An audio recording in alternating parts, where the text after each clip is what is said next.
So at the moment, my research at Kent is focused on two separate areas. The first is on impact-based research. So that's studying what happens to different materials when they undergo high-velocity impacts. And the second is to do with micrometeorites.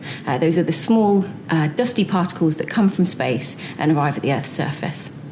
So working here as part of the impact group at Kent, we study a number of impact-related phenomena, all the way from looking at what happens to specific materials when they undergo an impact event, to looking at whether simple organisms can actually survive being fired at high velocity into water-based targets.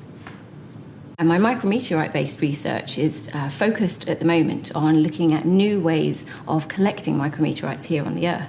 Now, micrometeorites are tiny, dusty particles that arrive from space and actually get to the Earth's surface. And in most locations on the Earth, it's really difficult to actually isolate those particles. They have very interesting and complicated chemistries that are very distinct from terrestrial chemistries, and make it possible for us to actually identify them and if you have a terrestrial versus an extraterrestrial particle. But finding those particles in general in everyday locations is really difficult because they are vastly outnumbered by terrestrial dust.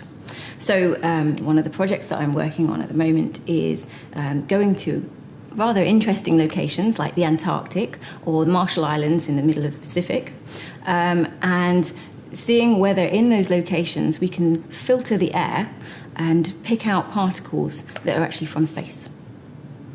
So the impact group at the University of Kent is pretty well renowned for the research that it performs. So being a part of that impact group has actually given me a platform to present my research from, and given me the opportunity to meet other academics in the field who I otherwise might not have access to. Some of the modules that I teach on cover aspects of astrobiology, space science, and solar system exploration and formation. And so the research that I do really fits in well with those areas of the module. And also, it allows me to be well aware of the current research that's going on in those fields. So when I'm talking to students, I'm often referring to very current examples throughout the module.